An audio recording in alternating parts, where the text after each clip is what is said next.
Magandang araw po sa inyong lahat. Ang kwentong inyong mapapakinggan ay tungkol sa mag-ama na sina Edwin at Nelson na mga aswang na piniling manirahan sa isang tagong isla upang malayo sila sa mapanghusgang mata ng mga tao. Sila ay mga uri ng aswang na mas piniling wag pumatay ng mga tao. Ngunit ang tahimik na buhay ng mag-ama sa isla ay nabulabog nang dumating doon ang tatlong magkakaibigan. Anong gulo ang dala ng mga bagong dating sa isla sa buhay nina Edwin at Nelson?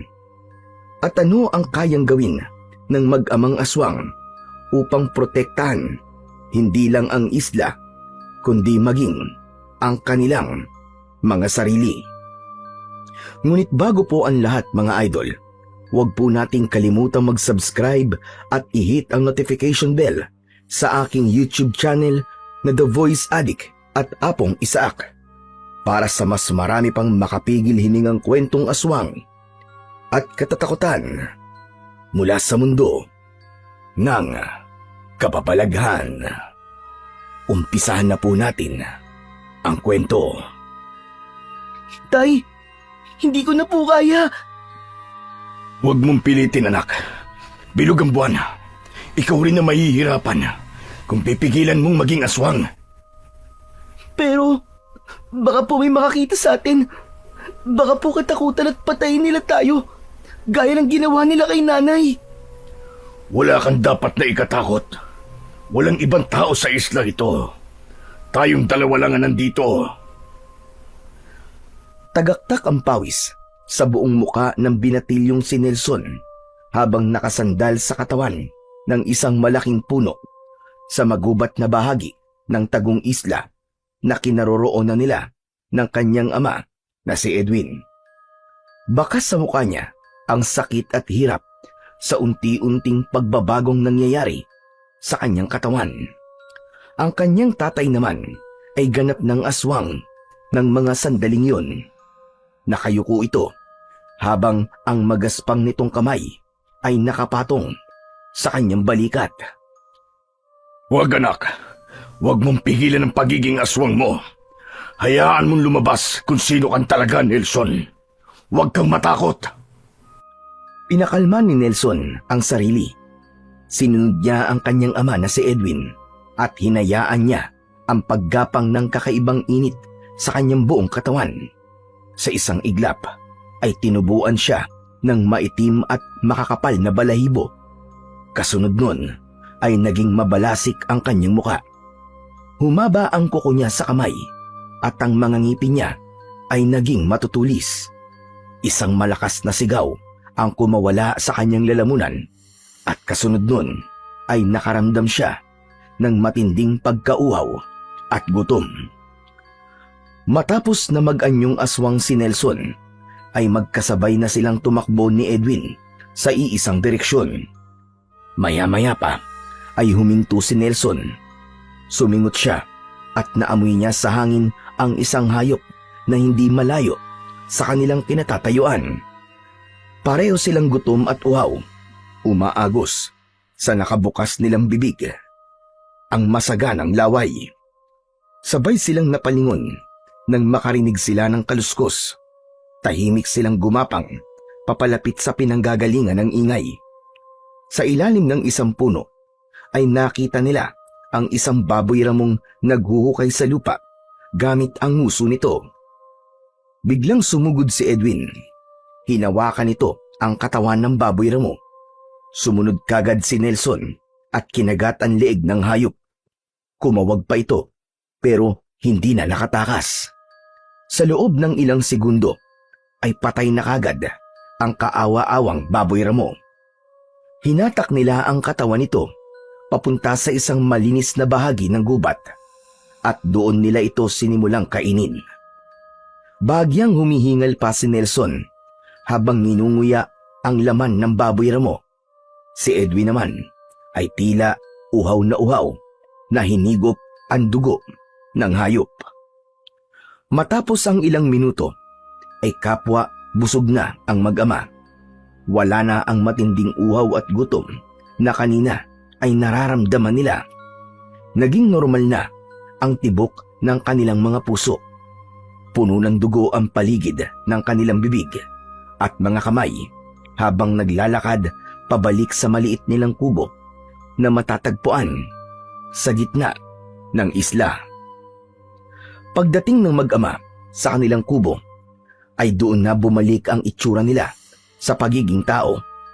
Umupo si Nelson sa hagdan, habang si Edwin naman ay nakatayo lang at nakatanaw sa malayo. Tay, tanong lang po, wala na po ba talagang paraan para hindi na po tayo mapilitang maging aswang tuwing bilog po ang buwan? Wala anak, wala tayong magagawa. Sadyang malakas ang hatak ng enerhiya ng buwan sa mga kagaya natin. Kaya sa ayaw at sa gusto natin, ay magiging aswang tayo kapag bilog ang buwan. Ngunit isang beses lang naman sa isang buwan ito. Kapag hindi buo at bilog ang buwan, ay kayang-kaya nating kontrolin ang pagiging aswang natin. Naisip ko lang po kasi, kung kaya na rin nating kontrolin ang pagiging aswang natin kahit bilog ang buwan, ay pwede na po tayong umalis sa islang to. Hindi na natin kailangan magtago. Magagawa na po nating mabuhay ng normal, kagaya po ng mga tao. Kailanman ay hindi na tayo magiging normal anak. Ipinanganak tayong aswang. Mamamatay tayong aswang. Sige na, maglinis na tayo ng ating katawan para makapagpahinga na tayo. Malungkot na napatingin sa kawalan si Nelson. Halos 2 taon na silang naninirahan ng kanyang ama sa islang yun. Sila ang mga tao o aswang na naroon.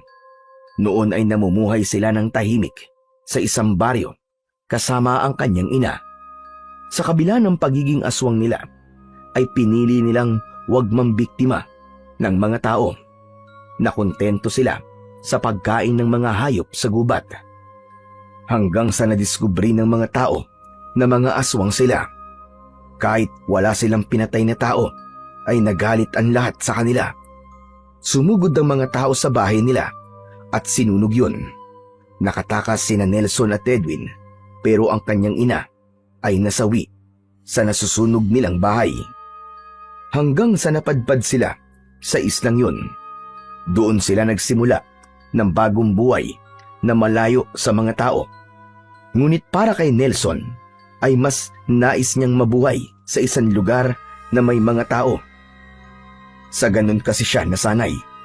Ngunit ang bagay na yon ay tila hanggang pangarap na lamang dahil desidido na ang tatay niya na sa islang yun na sila manirahan habang buhay. Samantala, sa magulong syudad ay naninirahan ang binatang si Luigi. Nag-iisa siyang anak ng mayor, kaya sunod lahat ng kanyang luho. Mula sa mamahaling sasakyan, mga designer na damit at gabi-gabing night out, kasama ang 2 pa niyang kaibigan na sina Hector at Patrick. Wala rin siyang takot na gumawa ng iligal dahil alam niya na malulusutan niya yon dahil sa impluwensya ng kanyang ama. Madalas silang mapaaway, lalo na kapag nasa ilalim na sila ng impluwensya ng alak at ipinagbabawal na gamot. Ngunit isang krimen ang nagawa ni Luigi kasama sina Hector at Patrick. Pinagsamantalahan nila ang isang babae. Nang magsampa ng kaso ang babae, ay sinubukang aregluhin ng tatay niya ang lahat. Sinuhulan nito ng malaking halaga ang babae at ang pamilya nito. Sa kasamaang palad ay hindi pumayag ang babae na magpaareglo at desidido itong ituloy ang kaso.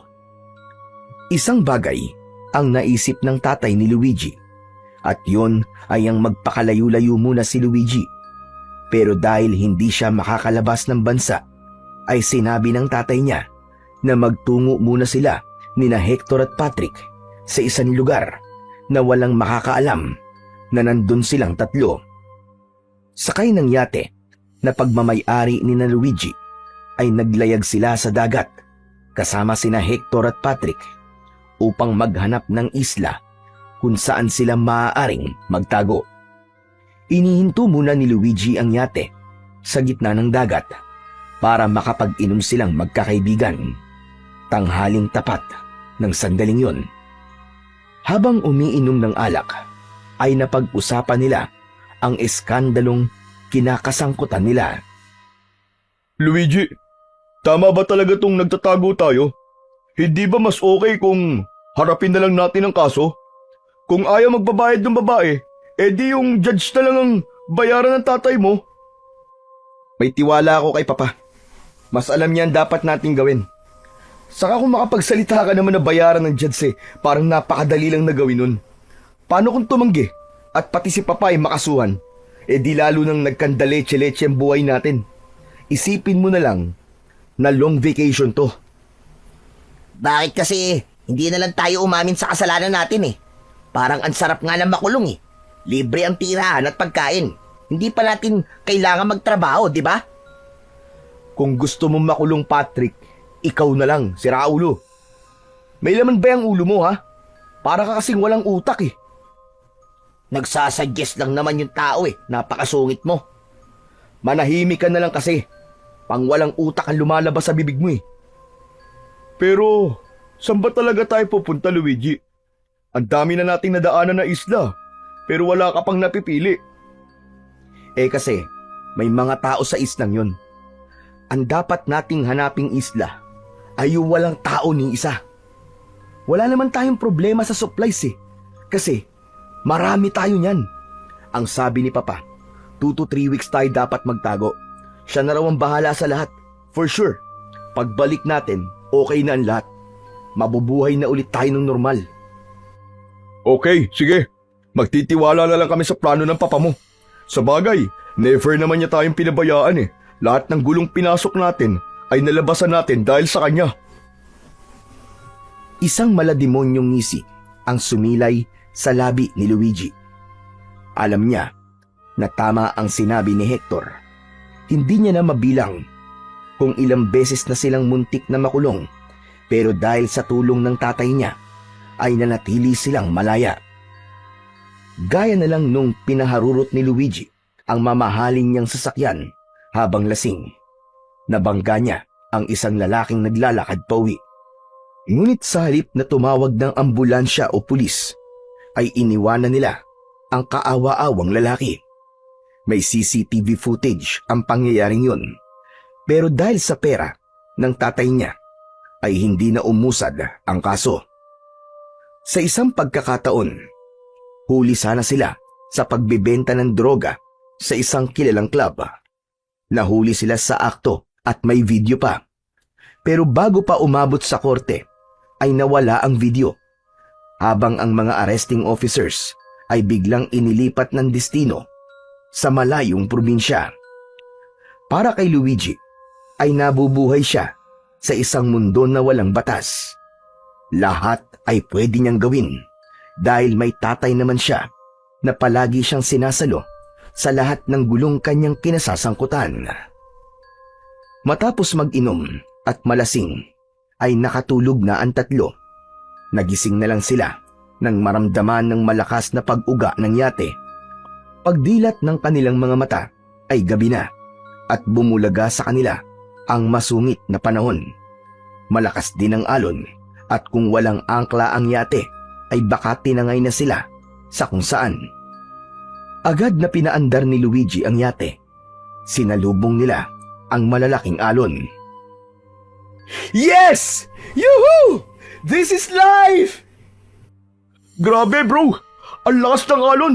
Pero ang sarap! Adrenaline, baby! Luigi, hindi yata magandang ideya to ah. Tumahimik ka na nga lang dyan, Patrick.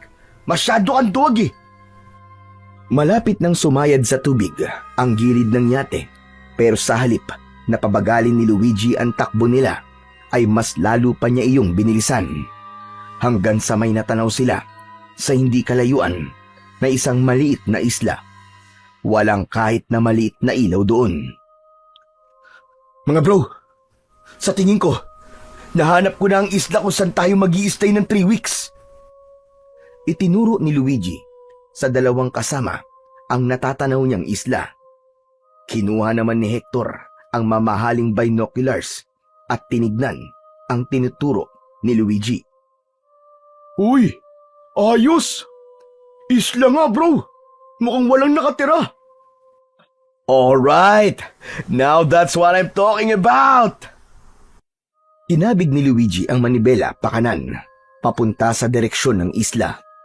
At habang ang alon ay patuloy sa pagsubok na ibaligtad sila, si Luigi ay mas lalong nasabik sa kung ano ang mga mangyayari sa pananatili nila sa islang kanilang natagpuan. Madaling araw pa lang ay gising na sina Nelson at Edwin. Mula sa likod ng pinto ay kinuha ni Nelson ng isang sibat. Lumapit siya sa kanyang ama na abala sa pagpapaapoy sa kanilang kalan. Tay, manghuhuli po muna ako ng isda para mamaya po may pagkain na tayo para sa pananghalian. Ayaw mo bang mag-almusal muna bago ka umalis? Pagbalik ko na lang po, Tay. Busog pa naman po ako Kung ganun, sige. Mag-iingat ka. Naglakad na si Nelson palayo sa kanilang kubo. Araw-araw ay ganon ang buhay nilang mag-ama. Nabubuhay sila sa paghahanap ng kanilang makakain. Ngunit kailanman ay hindi sila nagutom simula nang manirahan sila sa islang yun dahil lahat ng pangangailangan nila ay naroon na. Maraming namumungang puno sa isla. Halos hindi rin nauubos ang mga isda at ligaw na hayop doon. Meron din doong mga halamang ugat gaya ng kamote at balinghoy. Malamig ang hangin na sumasalubong kay Nelson habang papalapit siya sa dalampasigan. Maya-maya pa ay narinig na niya ang tunog ng alon. Ngunit nang malapit na siya sa dalampasigan ay napahinto siya nang may nakita siyang malaking bangka sa dalampasigan. May 3 lalaki na nakahiga sa buhangin at hindi siya sigurado kung buhay o patay na ang mga yun. Kinabahan si Nelson. Tumakbo siya pabalik ng kanilang kubo. Napakunot ang noo ni Edwin nang makita si Nelson na hinihingal at tagaktak ng pawis. Oh, Nelson! Anong ginagawa mo rito? Akala ko ba'y manghuhuli ka ng isda? May nakalimutan ka ba? Tay, hindi ka po maniniwala sa sasabihin ko. Tay, may 3 lalaki po doon sa dalampasigan. Tapos, meron din po doon malaking bangka. Aba, hindi nga kapanipaniwala yung sinasabi mo, anak. Imposibleng may taong makapunta dito dahil tagun-tago ang islang to. Isa pa, maraming malalaking bato sa paligid ng islang to. Kaya imposible na makadaong ang bangkang sinasabi mo. Hindi nga, Tay. Sumama po kayo sa akin para maniwala po kayo. Kapag binibiro mo ko, mapapalo talaga kita. Nagpatiuna si Nelson sa paglalakad habang nakasunod sa kanya ang kanyang ama na si Edwin. Pagdating nila malapit sa dalampasigan ay nagtago si Nelson sa likod ng isang malaking puno. Mula roon ay itinuro niya sa kanyang ama ang 3 lalaki na nakahiga pa rin sa buhangin at ang malaking bangka. Nanlaki naman ang mga mata ni Edwin at hindi ito makapaniwala sa kanyang nakita. Imposible. Paano nilang nakita ang islang ito? Tay, sa tingin nyo, kailangan nila ng tulong, no? Baka na-aksidente sila, kaya nakahiga sila sa buhangin. Dito ka lang, anak, at aalamin ko. Teka, Tay, ano pong gagawin nyo? Lalapitan ko sila. Huwag kang aalis dito, ha? Nanatili si Nelson sa likod ng puno habang si Edwin ay marahan at maingat na naglakad palapit sa 3 lalaking nakahandusay sa buhangin. Hindi inalis ni Nelson ang tingin sa kanyang ama habang unti-unting bumabangon ang kaba sa kanyang dibdib. Isa-isang tinignan ni Edwin ang mga lalaki saka ito bumalik kay Nelson. Ano po, Tay? Buhay pa ba silang lahat? Buhay pa silang tatlo, anak. Malinaw na mga lasing at tulog lang sila. May nakita akong bote ng mga alak malapit sa katawan nila. Tay, paano yan? Ano na pong gagawin natin? Tutulungan po ba natin sila? Dadalhin po ba natin sila sa kubo natin? Hindi, anak. Hindi na kailangan. Maya-maya sigurado magigising din ang mga yon. Hindi nila kailangan ng tulong natin. Pero hindi rin nila tayo pwede makita. Hindi dapat nila malaman na dito tayo naninirahan. Pero, bakit po, Tay? Hindi natin kilala ang mga taong yan. Mas mabuti na mag-iingat tayo. Gawin natin ang lahat para hindi nila tayo makita. Naiintindihan mo ba, anak? Sa tingin ko naman hindi magtatagal ang mga yan dito at aalis din kagad sila. Naguguluhan man sa sinabi ng ama niyang si Edwin, ay sumang-ayon na lamang si Nelson. Naglakad na sila pauwi sa kanilang bahay at iniwanan ang tatlong lalaki na nasa dalampasigan. Habang naglalakad ay hindi maalis sa isip ni Nelson ang tatlong lalaki. Sa tagal na nilang naninirahan sa islang yon, ay noon lang may napadpad na ibang tao roon. Kinagabihan ay hindi makatulog si Nelson. Nakatitig siya sa kawalan habang ang kanyang ama ay mahimbing nang natutulog sa kanyang tabi. Dahil hindi na bilog ang buwan, ay kaya na nilang kontrolin ang pagiging aswang nila. Ngunit ang katahimikan ng gabing yun ay napunit nang makarinig si Nelson ng malakas na musika mula sa kung saan. Napabalikwa siya ng bangon at tahimik siyang lumabas ng kubo. Mukhang nagkakasiyahan yata ang mga lalaki Ano kaya kung silipin ko sila? Medyo nagkaroon ng pagdadalawang isip si Nelson kung pupuntahan ba niya ang tatlong lalaki dahil sa bilin ng kanyang ama na hindi sila pwedeng makita ng mga ito. Ngunit dahil sa tagal na hindi niya nakakakita ng tao, ay nanaig ang kagustuhan niyang malaman kung ano ang ginagawa ng mga dayo sa islang yon. Nag-set up sina Luigi ng tent na malapit sa dalampasigan ng islang napuntahan nila. Pagsapit ng gabi, ay inilabas niya ang dala nilang speaker at nagpatugtog sila ng malakas habang umiinom. Gumawa rin sila ng bonfire dahil para magsilbing ilaw nila sa kadiliman ng gabi. Habang nagsasayaw sina Luigi at Hector, ay nakaupo naman si Patrick malapit sa bonfire. Napansin ni Luigi na tila balisa si Patrick, kaya nilapitan niya ito at malakas na tinapik sa likuran. Hoy, bakit di ka sumasayaw? Pambihira ka, KJ mo talaga, Patrick. Ewan ko ba, Luigi? Parang may nakatingin sa atin sa kung saan Kanina pa ako kinikilabutan. Sigurado ba kayo na walang nakatirang tao sa islang to? Ang lakas ng tugtog natin. Baka nakakabulabog na tayo. Pambihira. Ano ka ba naman, Patrick? Alam mo, kung may taong nakatira dito, sigurado na bulabog na natin sila. Dapat ay kanina pa may pumunta rito para pagsabihan tayo. Pero kung sakaling may taong pupunta rito at sasabihin niya na itigil natin to, aba, ito ang ipapatikin ko sa kanya. Nanlaki ang mga mata ni Patrick nang ilabas ni Luigi ang isang baril mula sa gilid ng pantalon nito. Luigi, bakit may dala kang baril? Para to sa mga hindi inaasahang pangyayari, Patrick. Saka ang astig ko kasi, lalo na kapag dala ko to. Alam mo ba kung ilan na napapatay ko gamit ang baril na to? Hindi, ayoko na ring malaman kung ilan. Ang totoo, hindi ko rin masasagot.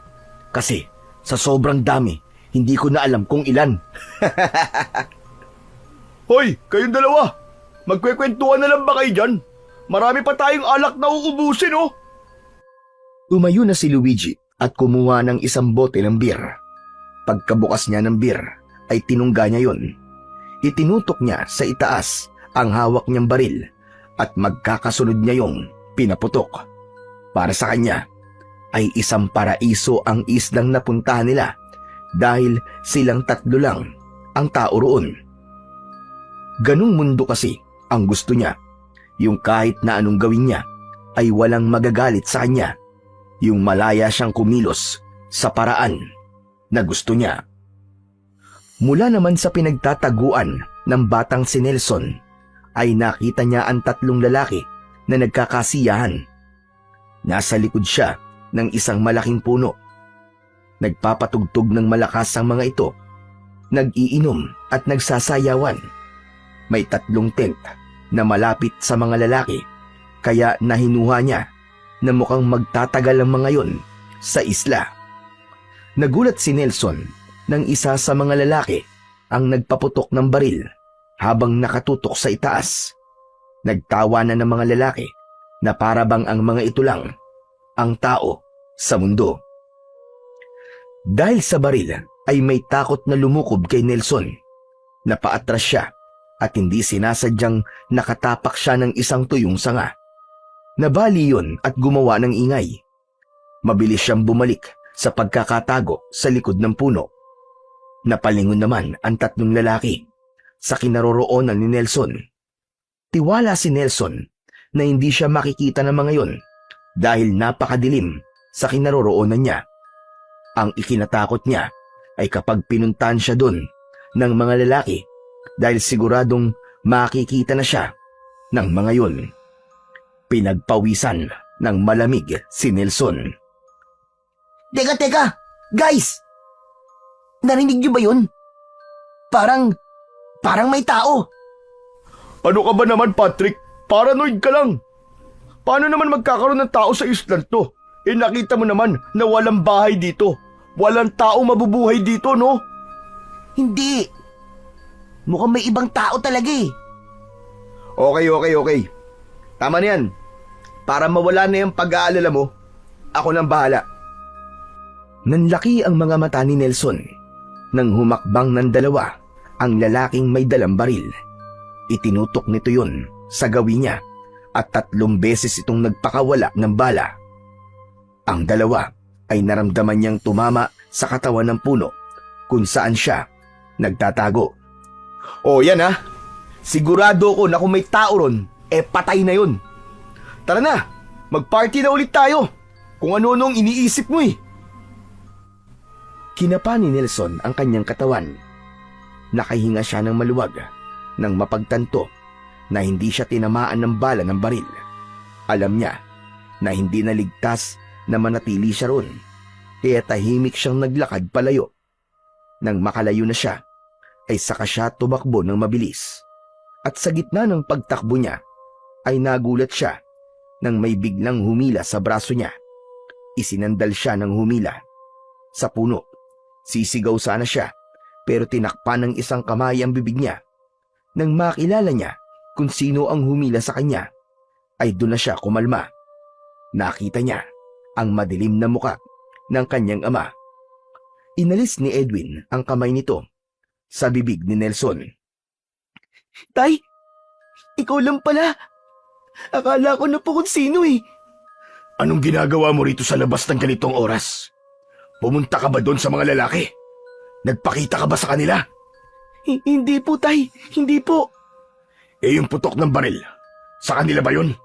Opo, Tay. May baril po yung isa sa mga lalaki. Nagkakasiyahan po sila eh. Kaya sinilip ko po kung anong ginagawa nila. Hindi ba malinaw sa'yo na bawal tayong makita ng mga taong nandito sa isla? Lalo na't may baril pa pala sila. Malakas ang kutob ko na hindi sila mapagkakatiwalaan. Yun nga rin po ang kutob ko, Tay. Yun naman pala bakit lumabas ka pa rin at pinuntahan mo sila? Sa susunod na suwayin mo ko at napahamak ka, ay pababayaan talaga kita, Nelson. Nagkakaintindihan ba tayo? Opo, Tay. Patawad po talaga. O tara na, bumalik na tayo sa bahay. Napayuko na lang si Nelson habang nakasunod sa kanyang ama. Matapos niyang makita kung paano kumilos ang 3 lalaki, ay doon niya napagtanto na hindi nga talaga sila dapat makita ng mga yon. May posibilidad kasi nasaktan sila ng 3 lalaki At kapag nangyari yon, ay siguradong mapipilitan sila na ipagtanggol ang kanilang mga sarili. Natatakot siya na baka dumating sa punto na kailanganin nilang mag-anyong aswang sa harapan ng mga ito. Yung pa naman ang bagay na pinaka-iniiwasan nila ng kanyang ama na si Edwin. Pagsapit ng umaga, ay mahigpit na ibinilin ni Edwin kay Nelson na wag na muna silang magtungo sa dalampasigan upang makaiwas sila sa tatlong lalaking naroon. Upang makapaghanap ng pagkain, ay nagtutungo sila sa magubat na bahagi ng isla at dun sila naghahanap ng prutas na maaari nilang kainin sa buong araw. Habang naglalakad, ay hindi napigilan ni Nelson na magsalita sa kanyang ama tungkol sa mga lalaking dayo. Tay, sa tingin ko po magtatagal po dito sa isla yung mga lalaki na yon. Nagtayo po kasi sila ng tent Siguro naman ay hindi. Matagal na siguro ang 3 araw na nandito sila. Mauubusan sila ng pagkain kapag tumagal pa sila rito ng higit sa 3 araw. At isa pa anak, mukhang taga-syudad sila. Hindi sila sanay sa buhay sa ganitong isla. Pero tay, paano kung marami po silang dalang pagkain? Paano po kung magtagal pa sila ng higit sa 3 araw? Ibig po ba sabihin ay hindi natin alam kung hanggang kailan tayo magtatago sa kanila? Ganun po ba, tay? Basta, aalis sila kagad dito. Kapag nagtagal sila ng higit sa 3 araw, ay ako na mismo ang gagawa ng paraan para umalis sila. Anong paraan po, tay? Gagamitin ko ang pagiging aswang natin. Pwede ko silang takutin. Kapag nalaman nilang hindi sila ligtas dito, ay sila na ang kusang aalis. Napaisip si Nelson sa sinabi ng kanyang ama na si Edwin. Naisip niya na hindi magandang ideya ang paraan ng kanyang ama para umalis ang 3 lalaki.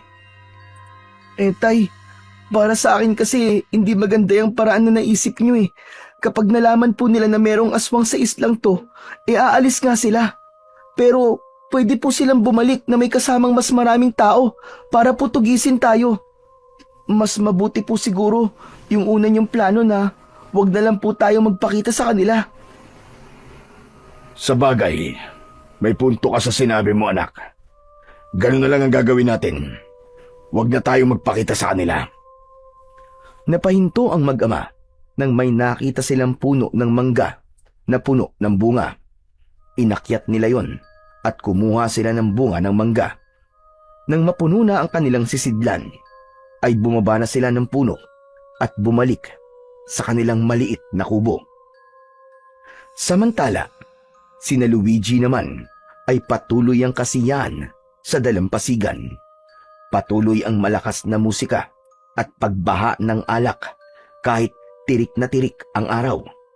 Wala silang pakialam sa paligid nila dahil sa isip nila ay silang 3 lamang ang tao sa islang yon. Pagsapit ng hapon ay nagsimula silang magpakasasa sa ipinagbabawal na droga. Hinubad nila ang kanilang mga damit at lumublob sa dagat. Nagsigawan sila, nagtakbuhan at nagsasasayaw na tila wala sa katinuan. Sa labis na pagkahay ni Luigi ay naisipan niyang itapon ng isang bote ng alak sa nagkalat na mga tuyong dahon malapit sa dalampasigan. Hinagisan niya yon ng posporong may sindi at malakas siyang tumawa nang mabilis na kumalat ang apoy. Natatakot na lumapit kay Luigi si Patrick habang si Hector naman ay manghang-mangha sa laki ng apoy. Langya, para na tayo nasa impyerno Anong ginagawa mo, Luigi? Baka masunog tong buong isla dyan. Alam mo ikaw, paranoid ka talaga Patrick, tamang hinala ka Alam mo, matagal ko nang gustong magsunog ng isang buong lugar. Hindi ko lamang magawa sa lugar natin pero dito sa islan to, ay magagawa ko na. Makalipas ang ilang sandali, ay halos maabot na ng apoy ang mapunong bahagi ng isla Doon na nataranta si Patrick, pero walang ginawa sina Luigi at Hector, at akala mo ay mga Diyos sa mga ito sa islang yun. Tumatawa lang ang dalawa habang pinagmamasdan ang pagkalat ng apoy. Kumilos na si Patrick. Tinanggal nito ang laman ng cooler at sumalok ito ng tubig mula sa dagat.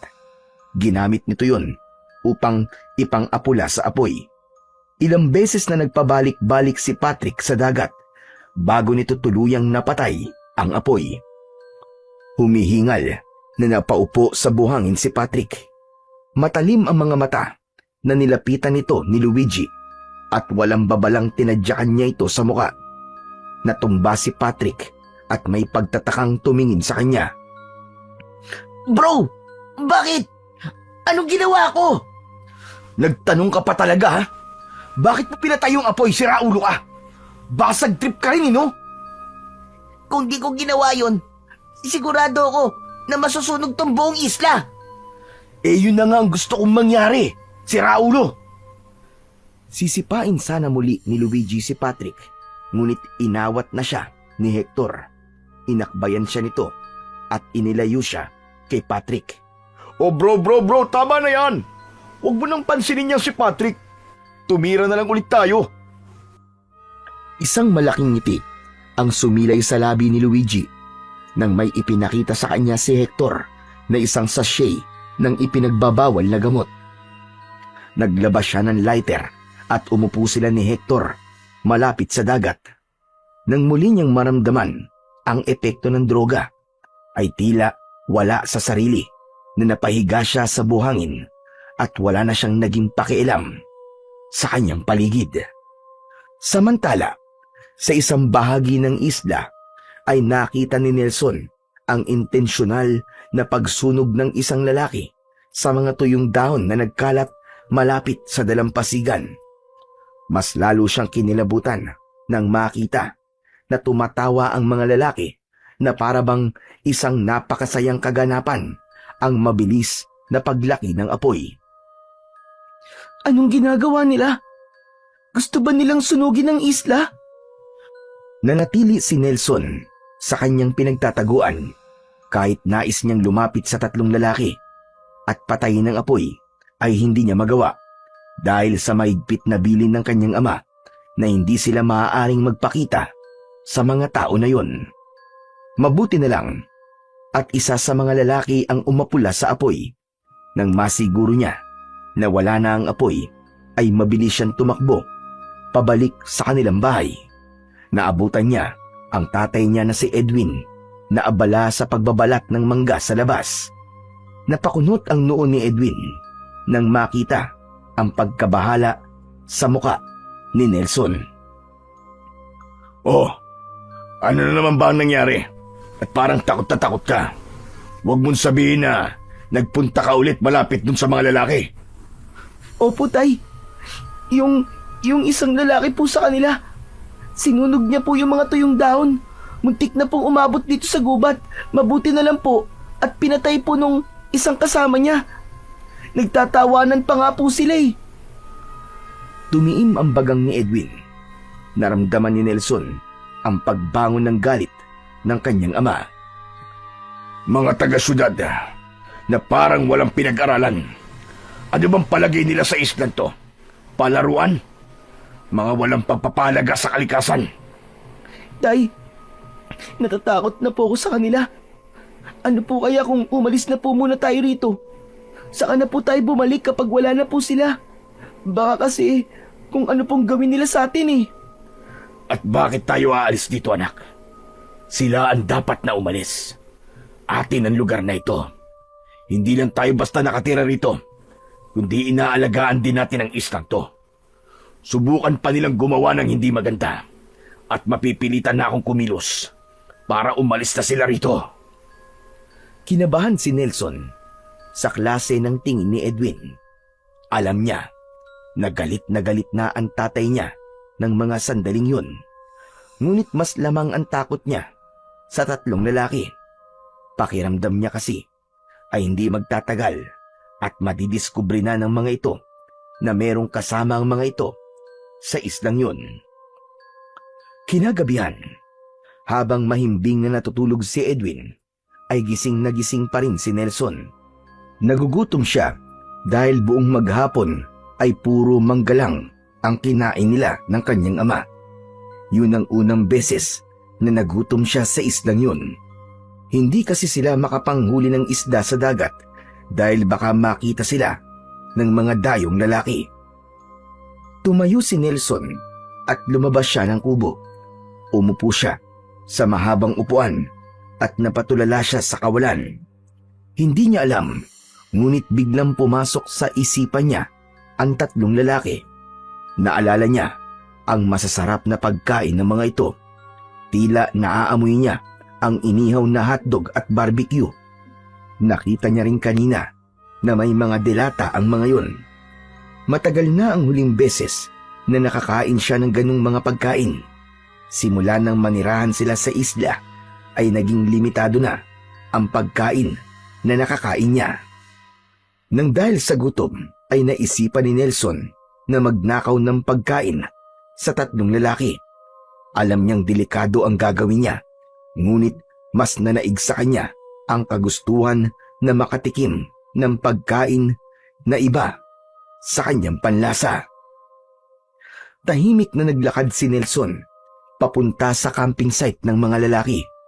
Pagdating niya roon ay walang tao at nahinuha niyang tulog ang mga ito dahil sa labis na kalasingan. Iginala ni Nelson ang paningin sa paligid. Nakita niya ang isang bag at agad niya yung binuksan. Napangiti siya nang malaman niya na meron doong tsokolate at ilang piraso ng dilata. Kinuha niya ang bag at isinukbit sa kanyang likuran. Nagmamadali siyang umalis sa lugar na yon at matagumpay siyang nakabalik sa kanilang kubo. Sa labas ng kubo ay kinain ni Nelson ang isang buong tsokolate. Pakiramdam niya ay nakalutang siya sa ulap nang malasap niya ang matamis na lasa nun. Habang ang bag na may laman na dilata ay isiniksik niya sa gitna ng dalawang magkatabing bato sa likod ng kanilang kubo. Tinakpan niya yon ng mga kahoy upang hindi makita ng kanyang ama. Bumalik na siya sa loob ng kubo at nahiga na sa tabi ng kanyang ama na si Edwin. Nagulat si Nelson nang biglang nagsalita ang tatay niya. Saan ka na naman ba galing, Nelson? Naalimpungatan ako na wala ka. Nagpahangin lang po ako sa labas, tay. Medyo mainit po kasi. Baka nagpunta ka na naman dun sa mga lalaki, ha? Hindi po, tay. Nandyan lang po ako kanina sa labas ng kubo natin. Mabuti kung ganun. Sige na, matulog ka na ulit. Hindi na nagsalita si Nelson. Nakangiti siya nang ipikit niya ang kanyang mga mata.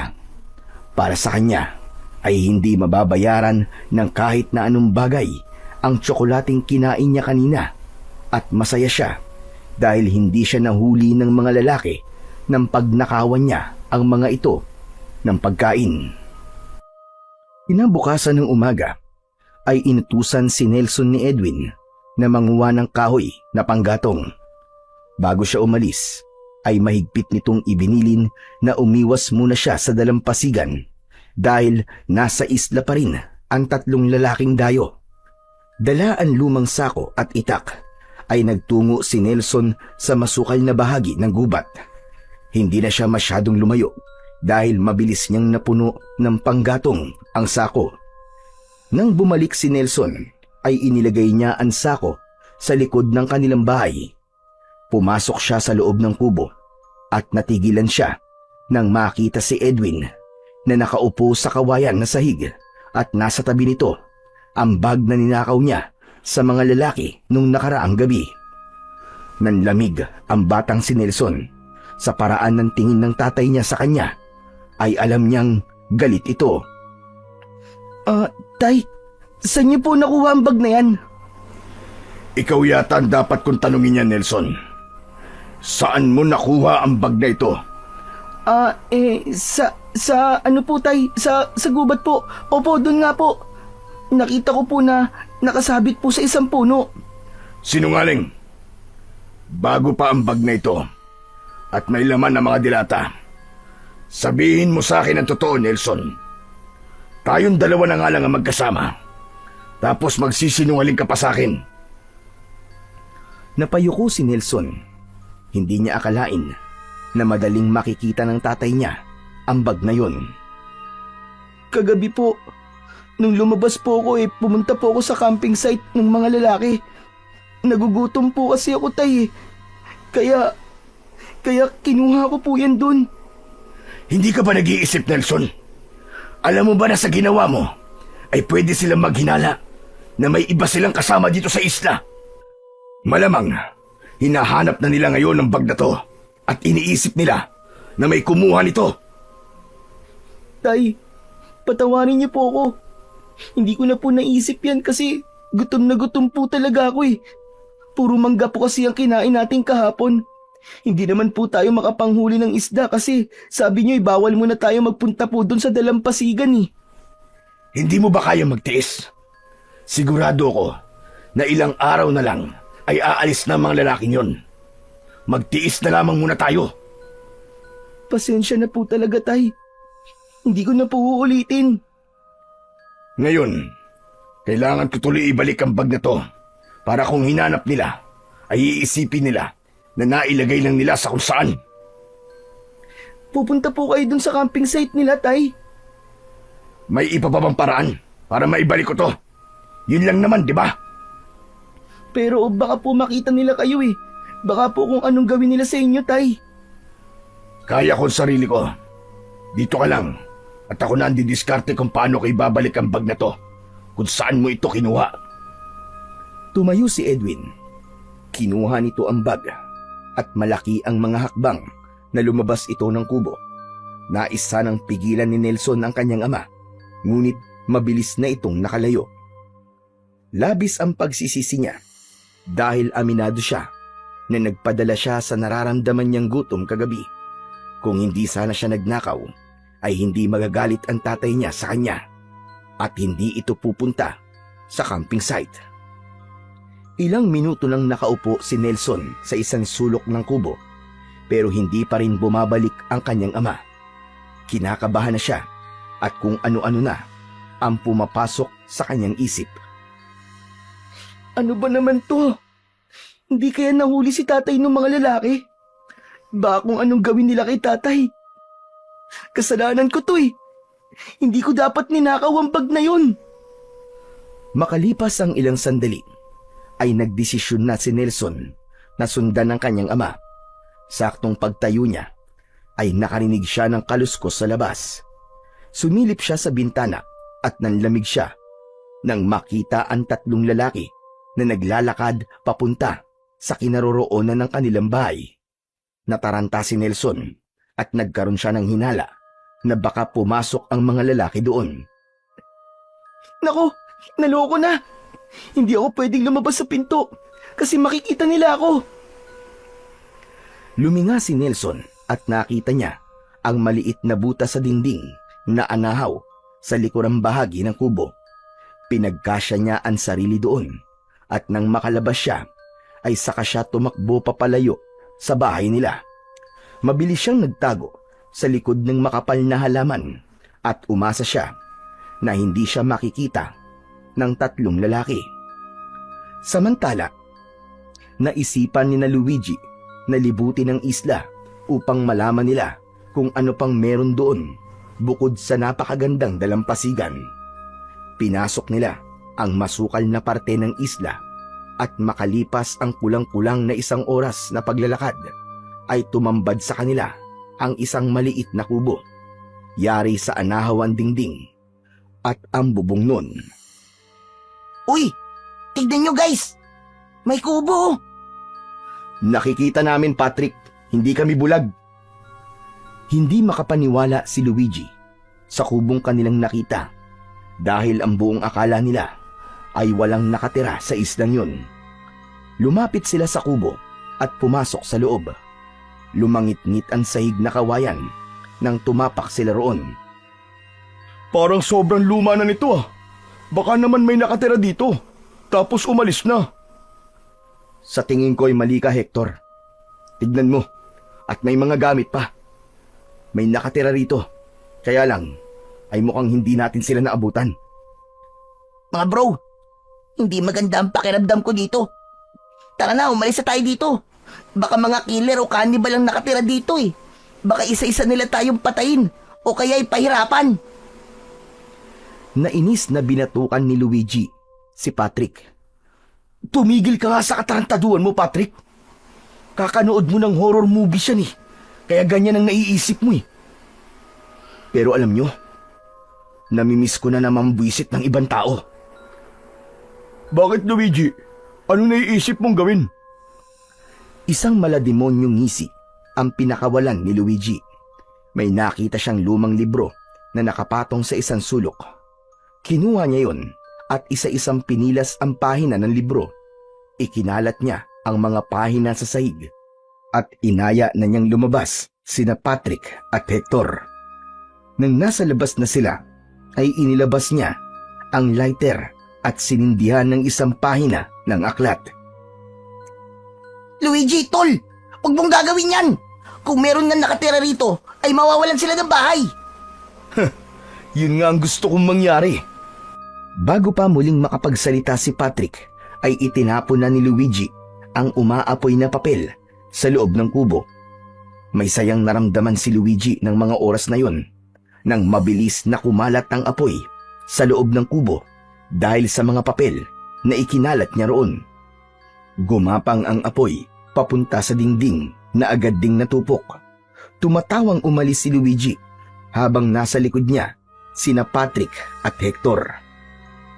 Para sa kanya, ang manira ng buhay ng iba ay isang kasiyahan at wala siyang pakialam kahit pa may isang pamilya o tao na mawawalan ng bahay dahil sa kanyang katarantaduhan. Hindi makapaniwala si Nelson nang makita niyang nilamon ng apoy ang kubo nila. Narinig pa niya ang malakas na pagtawa ng isa sa mga lalaki, kaya sigurado siya na sinadya ng mga yun na sunugin ng kanilang bahay. Nanlumo siya at hindi makagalaw sa kanyang pinagtataguan. Hindi niya matanggap na ang bahay na pinagtulungan nilang itayo ng kanyang ama ay mabilis na nilalamon ng apoy. Nang masiguro ni Nelson na wala na ang mga lalaki, ay lumabas na siya sa likod ng makapal na halaman. Nang sandaling yun, ay walang patid ang pag-agos ng kanyang mga luha. Tumakbo siya upang hanapin si Edwin. Nang matanaw niya ang kanyang ama, ay mas lalo niyang binilisan ng pagtakbo. Nakangiti ito nang malapitan niya. Mabuti na lang at wala yung mga tao sa camping site, anak. Kaya madali ko na ibalik yung bag. Teka, bakit ka ba umiiyak? Tay, kasi tay, yung bahay po natin, sinunog po ng mga lalaki. Ano ka mo? Mabilis na tumakbo ang mag-ama papunta sa kanilang kubo. Napaluhod na lamang si Mang Edwin nang makitang tuluyan ng nilamon ng apoy ang kanilang tirahan. Hindi. Bakit? Bakit nila to ginawa? Anong kasalanan natin sa kanila? Mga hayop sila! Hindi ko rin po alam, tay. Kanina po nung wala po kayo, bigla po silang dumating eh. Mabuti nga po't nakalabas ako bago nila sinunog ang bahay natin. Mga demonyo sila. Nagpunta sila rito. Tapos ganito ang gagawin nila. Paano na po tayo ngayon, tay? Wala na po tayong bahay. Pati po mga gamit natin, wala na rin. Hindi na nagawa pang makapagsalita ni Edwin. Gaya ni Nelson, ay wala na itong nagawa, kundi ang lumuha. Awang-awa si Nelson sa kanyang ama, dahil noon lang niya ulit ito nakitang umiyak ng ganun. Niyakap niya ang kanyang ama, habang pareha silang nakatingin sa halos abo na bahay nila. Nang mawala na ang apoy, ay kinuha ni Nelson at Edwin ang mga gamit sa nasunog nilang bahay na mapapakinabangan pa, gaya ng mga kaldero, itak, kutsilyo at ilang kubyertos. Matapos yun ay naglakad sila patungo sa isang maliit na kuweba na nasa mas masukal na bahagi ng isla. Kumuha ng mga dahon na anahaw si Edwin at yun ang inilatag nila sa lupa. Magkatabi silang naupo at tumitig sa kawalan. Tay, paano na po tayo ngayon? Wala na po tayong bahay. Kapag nakaalis na ang mga hayop na yun, ay magtatayo ulit tayo ng bahay, anak. Ang problema lang natin ay ang mga nasunog nating mga gamit. Kahit mga damit ay wala na tayo, maliban dito sa suot natin. Yung mga lalaki, wala po silang puso. Sigurado po akong alam nila na may nakatira sa bahay natin, pero pinili nilang sunugin yon. Tama lang na huwag tayo magpakita sa kanila. Baka kung anong gawin nila sa atin. Kung ganun, hahayaan lang po natin sila sa ginawa po nila sa atin. Gusto kong gumante, Nelson. Gusto ko silang turuan ng leksyon. Pero isipin mo na armado sila ng baril. Kahit aswang tayo, ay wala tayong laban sa ganong klase ng sandata. Pangkaraniwan lang tayong mga aswang at wala tayong alam sa kapangyarihan na itim. Parang nabaligtad po pala ang buhay natin sa islang to, Tay. Doon kasi sa baryo kung saan tayo nakatira dati, ay tayo po ang kinatatakutan ng mga tao. Pero dito po sa isla, tayo po ang natatakot sa mga tao. Siguro nga, ay ganito talaga ang kapalaran natin, anak. Puro kamalasan na nangyayari sa atin. Pero huwag kang mag-alala. Sa oras na umalis ng tatlong yun, ay babalik na sa normal ang buhay natin. Ang importante ay buhay ka at hindi ka nasaktan.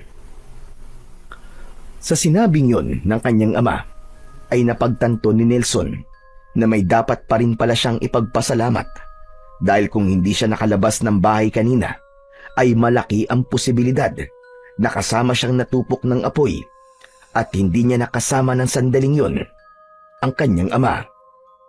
Pagsapit ng gabi, ay dun lang naghanap ng makakain sina Nelson at Edwin.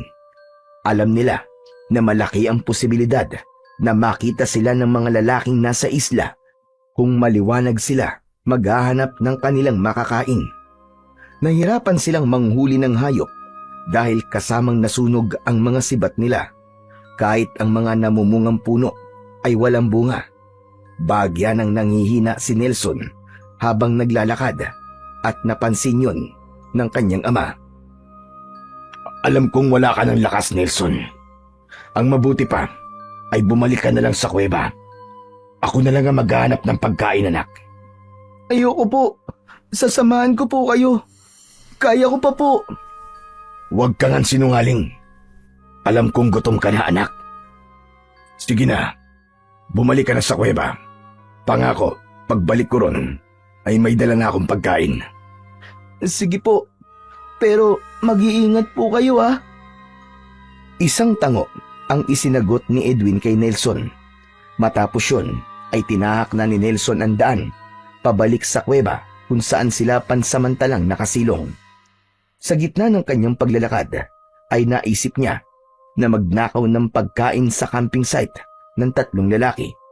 Ngunit nagkaroon siya ng pagdadalawang isip dahil sigurado siyang magagalit ang tatay niya kapag ginawa niya yon.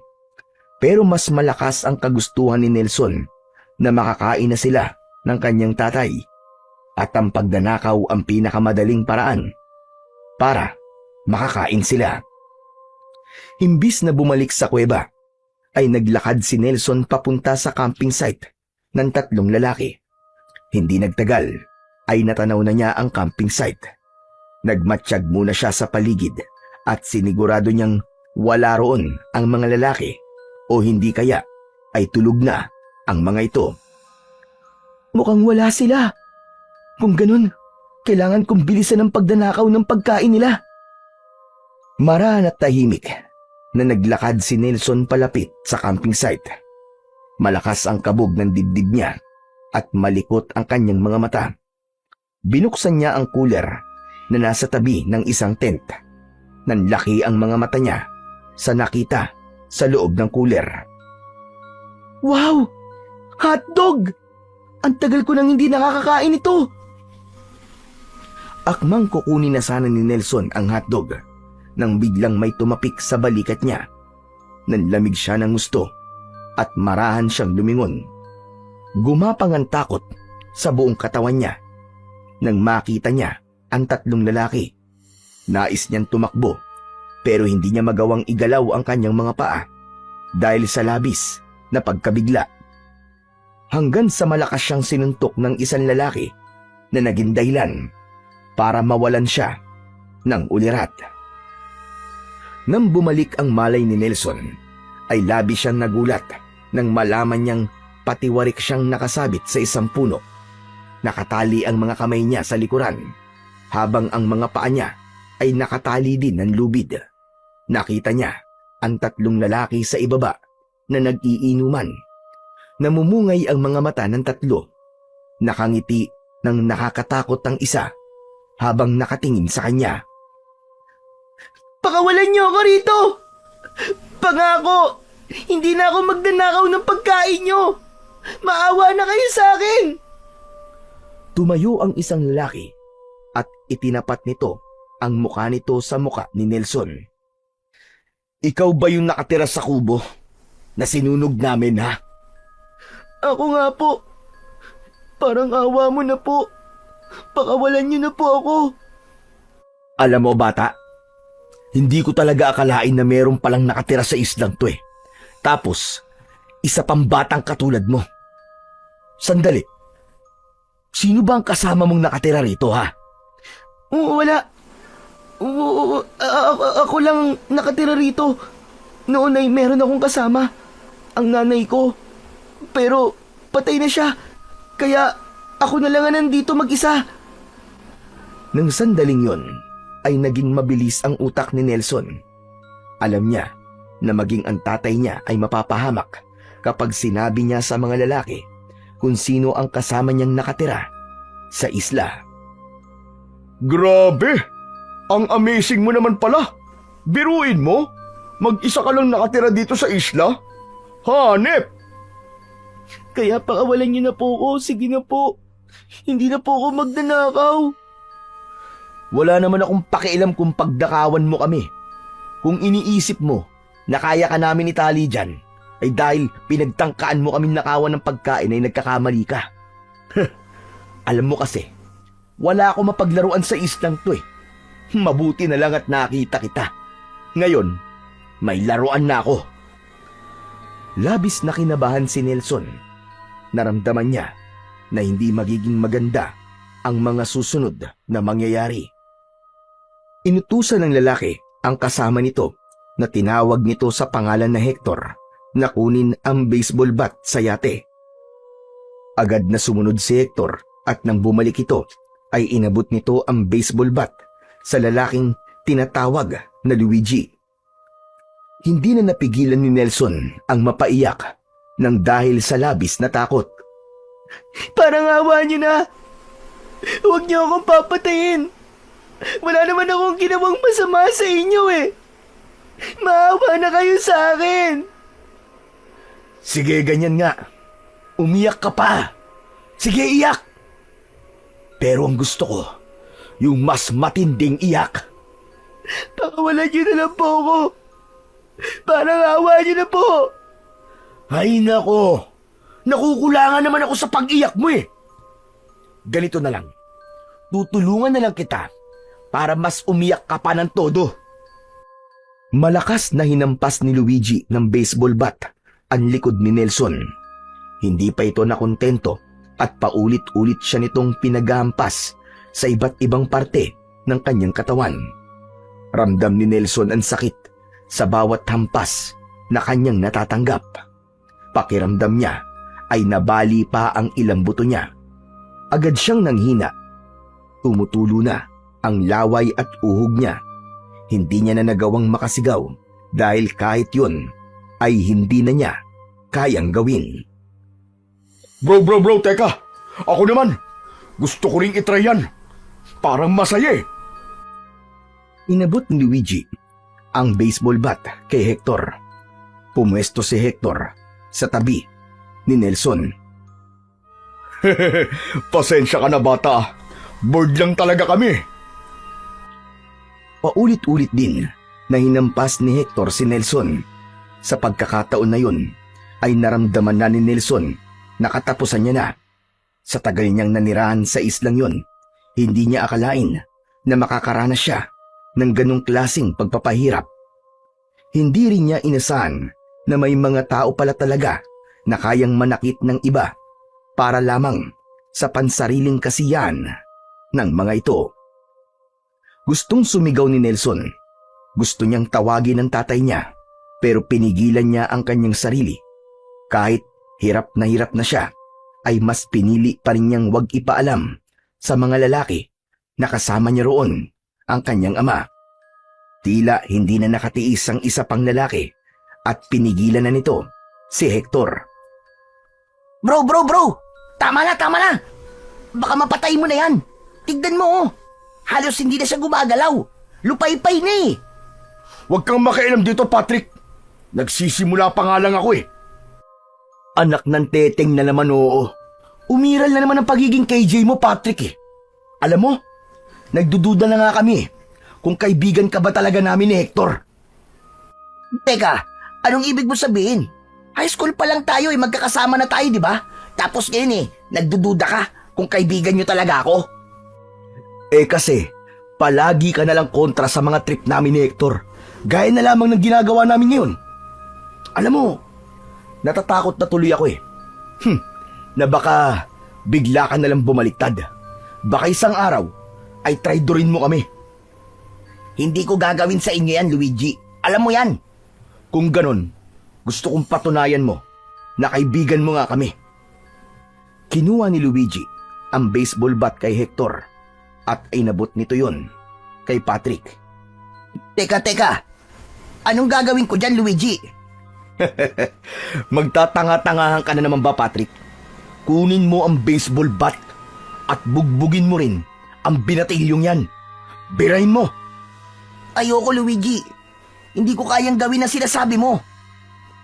Nakita ni Nelson ang pag-aalinlangan sa muka ng lalaking si Patrick. Nanginginig ang mga kamay nito. Tumingin si Patrick sa kanya nang may kasamang pagkaawa. Nanghihina na si Nelson ng sandaling yun. Pakiramdam niya ay mawawalan na naman siya ng ulirat anumang sandali. Napakasakit na rin ng buo niyang katawan at duda siya na makakagawa pa siya ng paraan para makatakas. Nanlisik ang mga mata ni Luigi habang nakatingin kay Patrick. Napatda si Patrick nang biglang ilabas ni Luigi ang baril nito. Itinutok nito sa mukha ni Patrick ang baril. Luigi, teka. Baka pumutok yan. Huwag kang nagbibiro ng ganyan. Hindi ako nagbibiro, Patrick. Talagang puputok to kapag hindi mo sinunod ang gusto ko. Hindi mo ako kayang patayin. Kaibigan mo ako eh. Kaya kitang patayin, Patrick. Pwede ko namang sabihin sa mga magulang mo na nalunod ka eh. Pero ang totoo, ibinaon ko sa islang to ang bangkay mo. O ano, Patrick? Bubugbugin mo ba ang binatilyong yan o hindi? Napalunok si Patrick. Nanginginig ang kamay na kinuha nito ang baseball bat at humarap sa umiiyak na si Nelson. Kuya, wag. Parang awa mo na. Hindi ko na talaga kaya. Sige na, hampasin mo na siya sa ulo, Patrick. Lakasan mo, ha? Ikit matang hinampas ni Patrick ang ulo ni Nelson. Ngunit hindi gaanong nasaktan si Nelson dahil walang puwersa ang paghampas nito. Bakas sa mukha ni Patrick na napipilitan lang ito. Lakasan mo! Anak ng tutsyang naman, oo! Para kang babae! O baka gusto mo talagang barilin na kita sa ulo? Malakas na sumigaw si Patrick at buong puwersa nitong hinampas ang ulo ni Nelson. Sa pagkakataon na yon ay naramdaman ni Nelson ang pagdidilim ng kanyang paningin. Pumutok ang ulo niya sa lakas ng hampas na kanyang natanggap at tumulo mula roon ang dugo. Hirap na si Nelson, ngunit pinigilan niya ang sarili na wag mawalan ng malay. Ayaw pa niyang mamatay. Hindi pa niya oras na makasama ang nanay niya sa kabilang buhay dahil alam niya na labis na malulungkot ang tatay niya kapag nangyari yun. Nabitiwan ni Patrick ang baseball bat habang humihingal. Tinapik ni Luigi ang likod nito ng malakas. Yan! Ganyan nga, Patrick! Ipakita mo sa amin ni Hector na kaibigan ka nga namin. Pakawalan na natin siya, Luigi. Baka mapatay na natin siya eh. Dumudugo na ang ulo niya. Yan na nga lang ang entertainment natin dito eh, pakakawalan ko pa. Hindi pa ako tapos sa binatilyong yan. Tumalikod ang tatlo kay Nelson upang manigarilyo. Nang sandaling yon, ay alam ni Nelson na hindi siya hahayaan ng tatlong lalaki na mabuhay at hindi siya papayag na sa ganoong karahas na paraan magwawakas ang kanyang paghinga. Isang paraan na lang ang naisip niya para makawala siya sa pagkakatali. Kinontrol ni Nelson ang kanyang paghinga. Bumilis ang tibok ng puso niya na sinundan ng pag-iinit ng kanyang buong katawan. Maya-maya pa ay bumilis ang paghinga niya. Unti-unti ay nagbago ang anyo niya. Tinubuan siya ng makapal na balahibo at humaba ang kanyang mga kuko. Tumulis ang kanyang mga ngipin at naging mabalasik at pula ang kanyang mga mata. Sa isang kisap mata ay nag-anyong aswang ang binatilyong si Nelson. Gamit ang matutulis niyang kuko ay nagawa niyang putulin ang pagkakatali ng mga kamay niya. Iniangat niya ang kanyang katawan at pinutol niya ng mabilis ang lubid na nakatali sa kanyang mga paa. Napalingon ang tatlong lalaki kay Nelson nang gumawa ng ingay ang pagbagsak niya. Nang hilakbot ang mga ito nang makita ang kanyang nakakatakot na anyo. Ano klaseng nilalang yan? Anak ng aswang! Itinutok ni Luigi ang baril kay Nelson. Pinaputok nito yun, pero mabilis na nakaiwas si Nelson. Gumulong siya sa lupa at saka tumayo. Tumakbo siya palayo sa tatlo hanggang sa isang putok ng baril ang pumailan lang at naramdaman ni Nelson ang pagbaon ng mainit na bala sa likod niya. Bumagal ang pagtakbo niya at padapa siyang natumba sa lupa. Napasinghap si Nelson at nahirapan siyang huminga. Narinig niya ang papalapit na yabag sa kinaroroonan niya. Langya! Aswang palang isang to eh! Patayin mo na yan, bro! Pumapatayan ng tao, di ba? Kung ganon, dapat din ba tayo patayin? Kasi pumapatay din tayo ng tao, di ba? Tumigil ka nga, Patrick! Baka ikaw ang patayin kung tarantado ka. Pero bagong experience to ah. Makakapatay ako ng aswang. Astig! Malakas na humalakhak sina Luigi at Hector hanggang sa muling pinaputokan ng baril ni Luigi si Nelson. Tumama yon sa likod niya at doon na tuluyang nagdilim ang lahat para kay Nelson. Ang buong akala ni Nelson ng sandaling yun ay katapusan niya na. Ngunit makalipas lamang ang ilang minuto ay bigla siyang nagising. Napasinghap siya at isang malakas na paghinga ang kanyang ginawa. Tumihaya siya at napaungol siya dahil napakasakit ng buong katawan niya. Wala na ang tatlong lalaki kaya sinamantala niya ang pagkakataon na yun. Gumapang siya sa lupa at kahit hirap na hirap ay pinilit niyang gumalaw. Nang medyo nakalayo na siya ay doon na niya pinilit na makatayo. Bawat takbang niya ay nagdudulot ng sakit sa iba't ibang parte ng kanyang katawan. Ngunit hindi siya pinanghinaan ng loob. Kung mamamatay man siya, ay nais niyang masilayan ang kanyang tatay kahit sa huling pagkakataon. Hanggang sa isang bulto ng tao ang nakita niya sa kanyang unahan. Patakbong lumapit ang taong yun sa kanya. Napangiti si Nelson nang malaman na ang tatay niya yun. Matutumba na sana siya, ngunit agad siyang sinalo ng kanyang ama. Tay, salamat po. At nagkita pa po tayo. Ano nangyari sa iyo, anak? Yung mga lalaki po, sinaktan po nila ako. Binugbog po nila ako, Tay. Tapos, binaril po nila ako. Mga hayop sila. Wala silang karapatang gawin to sa'yo. Tulungan mo ko, Tay. Ayoko pa pong mamatay. Maingat na binuhat ni Mang Edwin si Nelson at mabilis siya nitong dinala sa kuweba. Inihiga siya nito sa nakalatag na mga dahon ng saging. Nanlalabo pa rin ang mga mata ni Nelson at mabigat ang kanyang pakiramdam, ngunit pinipigilan niya na pumikit. Bakit nila to ginawa sa'yo, anak? Bakit? Tay, nahuli po kasi nila ako na nagnanakaw po ng pagkain nila.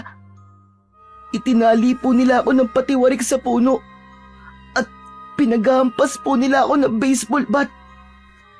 Nang hindi ko na po kaya dahil alam ko napapatayin po nila ako. Naganyong aswang na po ako para makatakas. Ang akala ko naman po, makakatakas na po ako Pero binaril po nila ako sa likod. Hindi ko na pwedeng palampasin to. Binaboy na nila ang isla. Sinunog nila ang tirahan natin. Tapos ngayon, sinaktan ka nila at halos patayin. Ipapakita ko sa kanila kung paano magalit ang isang aswang na kagaya natin. Tay, pabayaan na po natin sila. Ang importante po ay buhay pa po ako. Baka gawin po nila sa inyo ang ginawa nila sa akin, Tay. Hindi, Nelson. Hindi nila magagawa sa akin yun. Ang dapat sa kanila ay maturuan ng leksyon. Ang mga taong kagaya nila ay masahol pa sa mga aswang. Hindi na nagawang pigilan pa ni Nelson si Mang Edwin. Naramdaman niyang desidido itong iganti siya sa mga lalaking nanakit sa kanya. Siniguro muna ni Mang Edwin na maayos ang kalagayan ni Nelson bago ito nagpaalam sa kanya at naglakad palayo. Hiniling na lang ni Nelson na sana ay wag mapahamak ang kanyang ama. Walang ibang naramdaman si Edwin kundi puot sa 3 lalaki na nanakit kay Nelson. Nag-iisa niyang anak si Nelson at para sa amang kagaya niya ay masakit na malaman na muntik na itong mamatay sa kamay ng mga taong walang puso.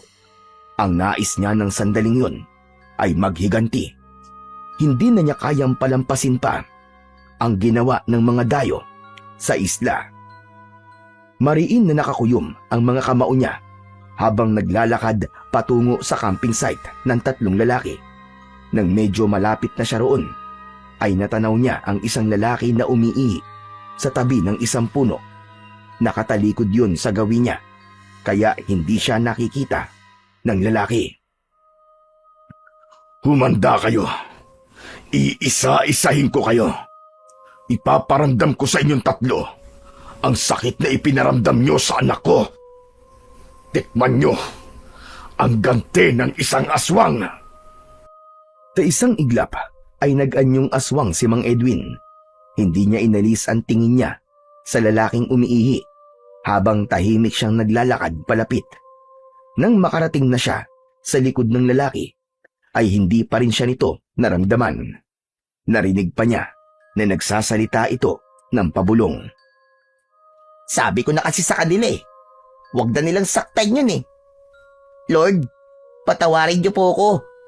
Hindi ko naman po ginusto yun Ayoko lang na ako ang saktan nila kapag hindi ko sila sinunod. Hindi nagtagal ay humarap na ang lalaki kay Edwin. Nagulat ito at takmang sisigaw sana, pero mabilis na nilaslas ni Edwin ang leg nito gamit ang matutulis niyang kuko. Napaluhod ang lalaki habang hawak ang malalim na sugat sa leeg. Masahol pa kayo sa demonyo. Sinira nyo na ang katahimikan namin dito. Tapos sasaktan nyo pa ang anak ko. Nagkamali kayo ng isla na napuntahan. Tumingin ang lalaki kay Edwin. Bakas sa mata nito ang takot. Hinawakan ni Edwin ang buhok ng lalaki at itinayo ito. Walang pagdadalawang isip na sinakmal niya ito sa leeg at sinipsip ang sariwa nitong dugo. Yun ang unang beses na nakatikim ng dugo ng tao si Edwin. Hindi niya akalain na darating siya sa ganung punto, lalo na't nangako siya na kailanman ay hindi siya kikitil ng buhay ng isang tao. Ngunit iba na ang sitwasyon sa pagkakataon na yun. Anak na niya ang sinaktan at kahit sino namang ama ay maghihiganti kapag nalagay sa ganung sitwasyon ang anak nito. Nang mapatay na ni Edwin ang unang lalaki, ay pinugot niya ang ulo nito gamit ang kanyang mga kuko. Kinuha niya ang ulo nito at bumalik siya sa pagiging tao.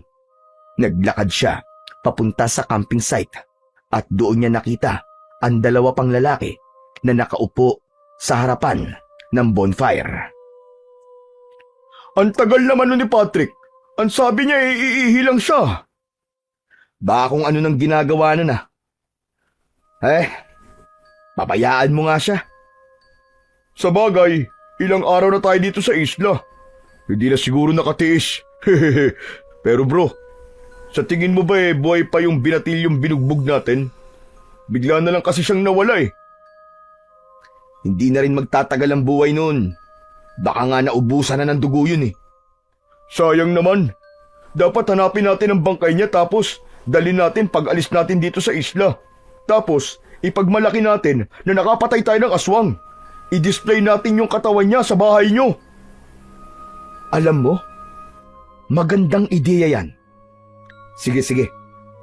Bukas ng umaga, hahanapin natin yung katawan ng aswang na yun. Tapos, aalis na tayo sa islang to. Itinago muna ni Mang Edwin ang pugot na ulo sa likuran niya. Mas lalong naglagablab ang puot niya nang marinig ang pag-uusap ng dalawang lalaki. Kung ituring ng mga yon si Nelson, ay para lang itong isang mabangis na hayop sa gubat. Mga ulol, sa tingin ko ay hindi na kayo makakaalis ng islang to. Sabay na napalingon ang dalawang lalaki kay Edwin. Gulat na gulat ang mga ito. Ang isa ay agad na naglabas ng baril at itinutok sa kanya. Sabi ko na nga ba nagsisinungaling yung aswang sa atin. Hindi lang siya nakatira dito, may isa pa. Hoy ikaw, kaano-ano mo yung binatil yung aswang? Sino pa ang mga kasama niyo rito? Anak ko lang naman ang aswang na tinutukoy mo. Kung ganon, malamang ay aswang din yan, bro. Bro, patayin na natin yan! Biglang itinapon ni Edwin ang pugot na ulo sa bonfire nang hihilakbot na napasigawan lalaking walang baril habang ang isa naman ay nagulat pero muling ibinalik ang tingin sa kanya. Pinaputukan siya nito ng baril pero mabilis siyang nakaiwas. Sa pagkakataon na yon ay nag-anyong aswang na si Mang Edwin.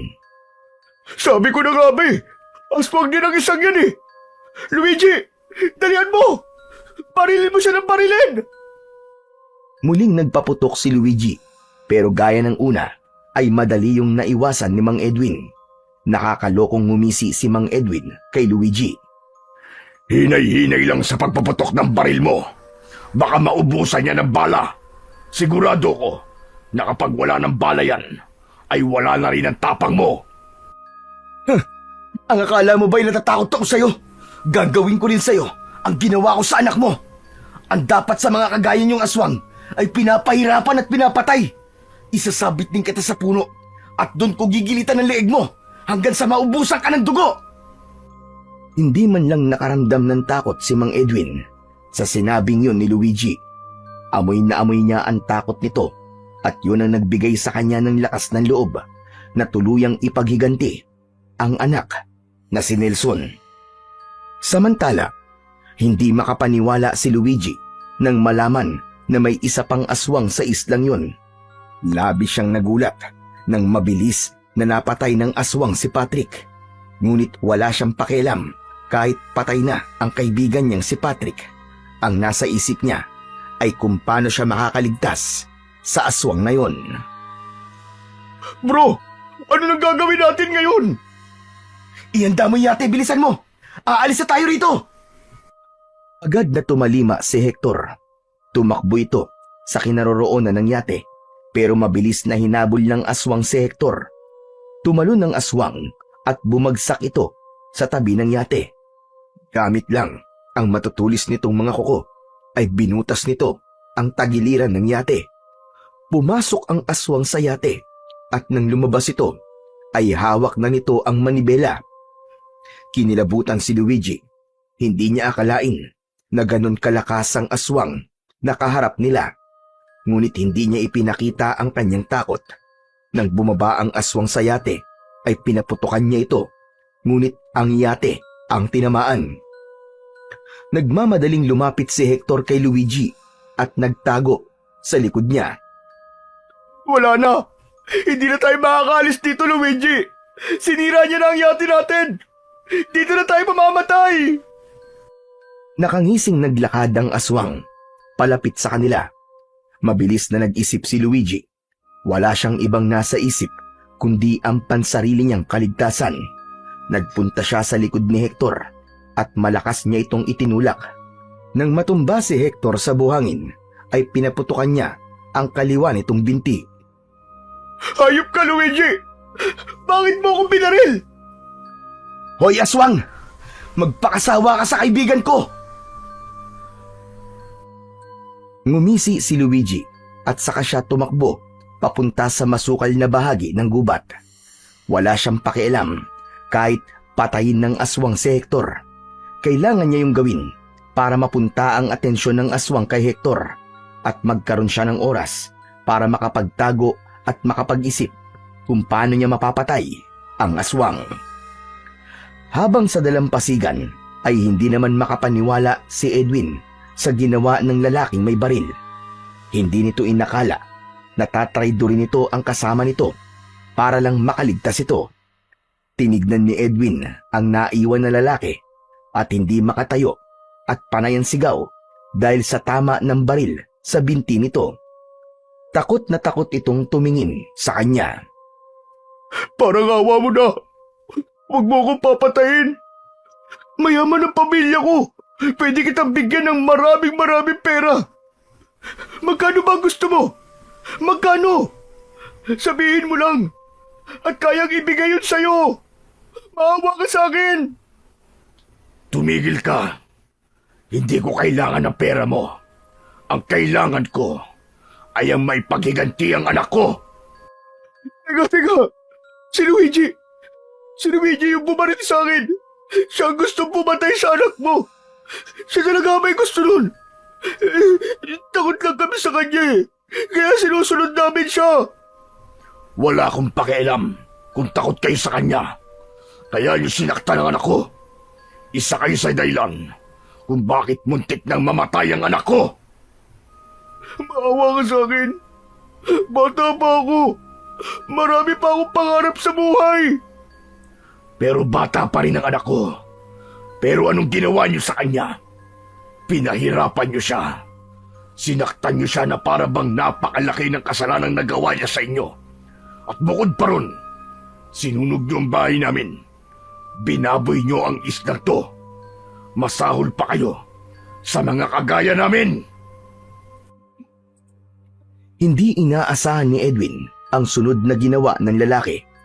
Dumampot ito ng buhangin at isinaboy nito yon sa kanyang muka. Pumasok ang buhangin sa mata niya, kaya bahagya siyang nawalan ng paningin.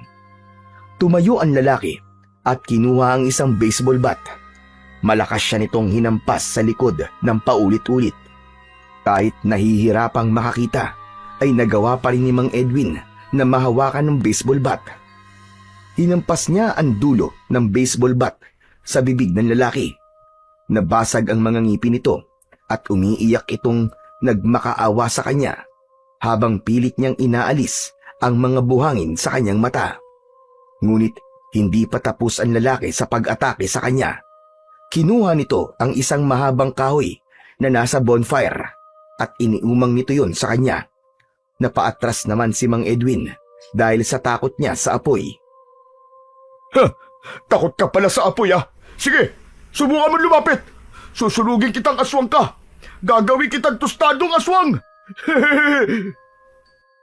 Malakas na umangil si Edwin. Kahit paano ay naging malinaw na ang kanyang paningin. Paatras ng paatras ang lalaki at hindi nito napansin ang bato sa likuran nito.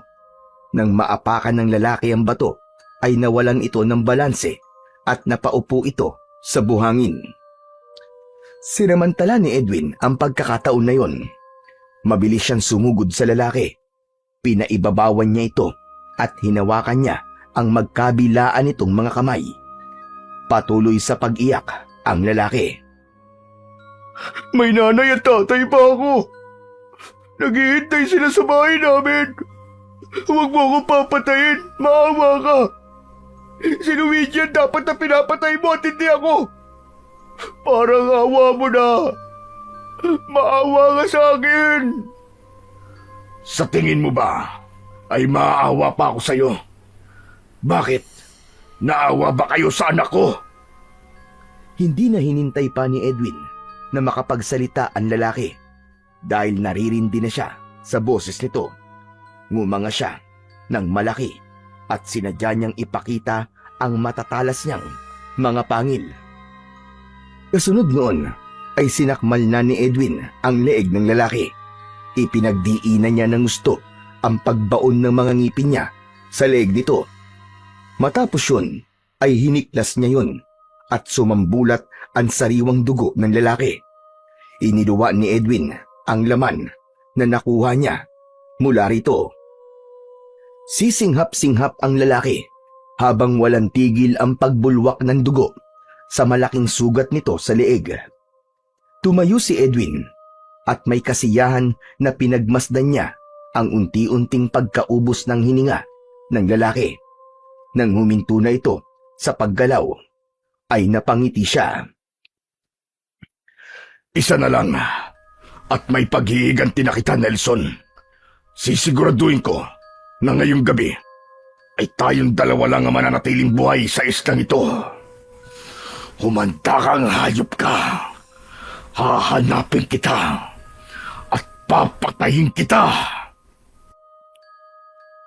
Hindi na nagtagal doon si Mang Edwin at naglakad na siya papunta sa direksyon kung saan tumakbo ang lalaking may dalang baril. Kahit pa meron itong baril ay wala siyang takot na nararamdaman. Hindi siya papayag na hindi niya mapapatay ang natitirang dayo sa islang naging tahanan nila ni Nelson ng ilang taon. Samantala, sa kuweba kung saan naroon si Nelson ay hindi siya mapakali. Sa kabila ng mga sugat niya at nangihinang katawan ay hindi niya maiwasang isipin kung ano na ang nangyayari sa tatay niya. Naranasan niya kung gaano kawalang puso ang mga lalaking dayo sa islang yun at sigurado siya na hindi mangingimi ang mga yon na saktan ng tatay niya, lalo na kapag nalaman ng mga yon na aswang ito. Upang makasiguro si Nelson na walang nangyayaring masama sa tatay niya, ay nagpumilit siyang tumayo. Lumabas siya ng kuweba at nagdesisyon siyang hanapin si Mang Edwin. Paika-ikang naglakad si Nelson. Napapitlag siya nang makarinig siya ng magkakasunod na putok ng baril sa hindi kalayuan. Mas lalong tumindi ang kaba niya. Nagpatuloy siya sa paglalakad. Sinuong niya ang madilim na kagubatan. Hindi nagtagal ay may natanaw siyang isang tao na tumatakbo. Dahil sa may kadiliman ay hindi niya mawarian kung tatay niya ba yun. Ngunit nang palapit na ang taong yun sa kanya ay nanlaki ang mga mata niya nang malaman na si Luigi pala yun. Magtatago sana siya, ngunit huli na dahil nakita na rin siya nito. Mabilis na itinutok ni Luigi ang baril kay Nelson. Walang iya ka! May sapusa ba kayong mga aswang kayo? At buhay ka pa rin? Huwag kang aalis dyan! Babarilin talaga kita! Hindi makagalaw si Nelson sa kinatatayuan. Nanginginig na itinaas niya ang mga kamay niya habang papalapit si Luigi. Nang makalapit na ito, ay marahas siya nitong hinila sa braso habang nakatutok sa mukha niya ang baril.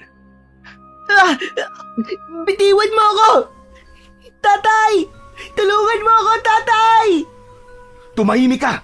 Kung di ba basagin ko yung bunganga mo? Aswang ka na nga! Sinungaling ka pa! Bakit hindi mo sinabi sa amin na kasama mo rito ang tatay mong aswang? Dahil alam kong sasaktan niyo rin siya! Mga demonyo kayo! Kung demonyo kami, mas demonyo ang tatay mo. Pinatay niya yung dalawa kong kasama at hindi ako papayag na pati ako ay patayin din niya. Kayong dalawa ang papatayin ko. Kung hindi sana kayo ng gulo sa islang to at hindi niyo ako sinaktan, hindi magagalit si tatay. Kasalanan niyo ang lahat ng to. Pwede ba tumahimik ka na? Hihintayin natin dito ang tatay mo at dito ko kayo sabay na papatayin. Luminga sa paligid si Luigi. Hindi nito inalis ang pagkakatutok ng baril sa muka ni Nelson. Hindi nagtagal ay naramdaman ni Nelson ang presensya ni Mang Edwin sa paligid. Sigurado siya na nasa kung saan lang ito at nagtatago. Napangisi si Nelson dahil sigurado siya na gaya ng dalawang lalaki ay hindi rin makakaligtas si Luigi sa galit ng kanyang ama. Hayop na to! Anong iningiti-ngiti mo dyan, ha? May nakakatawa ba? Nandito na siya. Nandito na ang tatay ko. Naramdaman ni Nelson ang takot ni Luigi habang nagpatuloy ito sa paglinga sa paligid.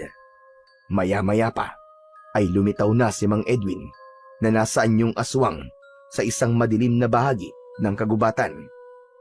Huminto ito ilang metro ang layo sa kanila. Mabuti at kusa ka na nagpakita sa akin. Paano ba yan? Hawak ko na ang anak mo. Ano pang laban mo sa akin, ha? Gusto mo bang tapusin ko na siya ngayon sa harapan mo mismo? Hindi nagsalita si Edwin. Sa isang kisap mata ay nawala ito sa kinatatayuan nito. Nataranta si Luigi. Nakarinig sila ng kaluskos sa kung saan-saan. Gumalaw ang mga sanga ng puno at ang makakapal na halaman sa paligid. Ngunit sa sobrang bilis ni Edwin ay hindi ito mahabol ng mata ni Luigi. Nang gumalaw ang sanga ng isang puno ay agad na itinutok ni Luigi ang baril doon at nagpaputok ito. Ngunit hindi nito tinamaan si Mang Edwin. Mas lalo pang nainis si Luigi nang nakakalokong humalakhak si Edwin. Huwag kang duwag! Hayop ka! Magpakita ka sa akin! Kung hindi, papatayin ko talaga tong anak mo! Muling itinutok ni Luigi ang baril sa ulo ni Nelson. Kahit konting takot ay walang naramdaman si Nelson dahil kilala niya ang tatay niya kapag galit ito. Alam niya ang kakayahan nito bilang aswang at sigurado siya na hindi na talaga makakaligtas si Luigi dito. Hanggang sa naramdaman ni Nelson ang presensya ng tatay niya sa likod ni Luigi. Doon na siya kumilos. Sinamantala niya ang pagkataranta ni Luigi. Mabilis na nag-anyong aswang din si Nelson at kinagat niya ang kamay ni Luigi. Napamura at napasigaw si Luigi sa labis na sakit. Nang mabitiwan siya nito, ay mabilis siyang tumakbo. Akmang papaputukan sana siya ni Luigi, ngunit hinawakan kagad ito ni Edwin sa balikat at ibinato sa malayo. Tumama ang likod ni Luigi sa isang puno bago ito bumagsak sa lupa. Mga halimaw kayo! Kung inaakala nyo na mapapatay nyo ako dahil dalawa kayo, ay nagkakamali kayo! Papatayin ko kayong dalawa! Papatayin ko kayo! Papahirapan ko muna kayo bago ko kayo patayin! Bakit hindi mo nalang tanggapin ang katapusan mo ngayong gabi? Huwag ka nang magmataas. Bakit hindi mo subukan magmakaawa? At baka hayaan ka pa naming mabuhay. Nagpapatawa ka ba? Hindi mo ba ako kilala? Hindi ako magmamakaawa sa kahit na sino, lalong-lalo na sa isang aswang. Kung meron man dapat magmakaawa, ay kayo yon, at hindi ako. Kung ganon, ay tanggapin mo na ang kamatayan mo. Alam ni Nelson na kaya ng tatay niya ang laban na yon, kaya tumabi na siya at hinayaan niya na si Mang Edwin na mag-isang harapin si Luigi. Hindi niya inalis ang tingin niya sa kanyang ama. Nais niyang makita kung paano ito makipaglaban. Nagawa pa ring makatayo ni Luigi. Kumuha ito ng bala sa bulsa nito at nilagyan ito ng bala ang hawak nitong baril. Ngumisi ito at saka tumawa ng malakas. Alam niyo pa ang gagawin ko sa inyong dalawa, ha? Pupugutan ko kayo ng ulo at isasama ko ang mga ulo niyo sa pag-alis ko sa islan to. Ipagmamalaki ko sa lahat na nakapatay ako ng mga aswang. Sa tingin mo ba ay mangyayari ang sinasabi mo? Malakas na umangil si Edwin at saka ito sumugod kay Luigi. Nagpaputok ng isa si Luigi. Agad na tumalon si Edwin, kaya hindi ito tinamaan ng bala. Tumayo si Edwin ilang metro ang layo kay Luigi. Baka sa muka ni Luigi ang gulat at takot. Ramdam niya na desperado na itong manalo sa laban na yun. Muling itinutok ni Luigi ang baril kay Edwin. May sindak sa mga mata nito, pero hindi ito nag-atubiling kalabitin ang gatilyo. Tumama ang bala sa balikat ni Edwin. Tatay! Huwag kang lalapit, Nelson. Kaya ko pa. Magtago ka lang. Sa wakas, tinamaan rin kita. Ano? Lalaban ka pa ba? Isang beses mo pa lang akong tinamaan. Kaya huwag ka munang magdiwang. Matatag na tumayo si Mang Edwin at marahang naglakad papalapit kay Luigi. Nagulat si Luigi at tila hindi nito inasahan na parang wala lang kay Mang Edwin ang tama ng bala ng baril. Bahagyang nataranta si Luigi at sunod-sunod nitong pinaputukan ng baril si Mang Edwin. Tumama ang mga yun sa tiyan, balikat, braso at hita ni Mang Edwin. Ngunit hindi ito huminto sa paglalakad hanggang sa naubos na ang bala ng baril ni Luigi. Hindi. Hindi ito totoo. Paano hindi ka pa namamatay? Nakalimutan mo yata ang aswang ako. May kakayahan kaming pagalingin ang sarili namin sugat. Kaya hindi ako natatakot. Kahit tagtarin mo pa ako ng bala. Napaatras si Luigi. Kinapa nito ang bulsa nito para kumuha ng panibagong bala. Ngunit huli na. Mataas na tumalon si Edwin at sinunggaban nito si Luigi. Pahigang natumba si Luigi sa lupa. Tumama ang matigas na kamao ni Edwin sa muka ni Luigi. Tinangkapang lumaban ni Luigi. Malakas nitong tinuhod ang pagitan ng mga hita ni Edwin. Napatayo si Mang Edwin at ganun din si Luigi. Mabilis na sinunggaban ni Edwin ng isang braso ni Luigi at pinilipit nito yon sabay sipa sa tagiliran nito. Kitang-kita ni Nelson na naglalagablab na ang galit sa mga mata ni Mang Edwin. Nang hawakan nito ang leeg ni Luigi, itinaas nito si Luigi gamit ang isang kamay. Hindi ko nahihilingin sa'yo na humingi ka ng tawad. Dahil ang budhi mo ay mas maitim pa sa putik. Sa impyerno mo na lang pagsisiyan ng lahat ng kasalanan mo.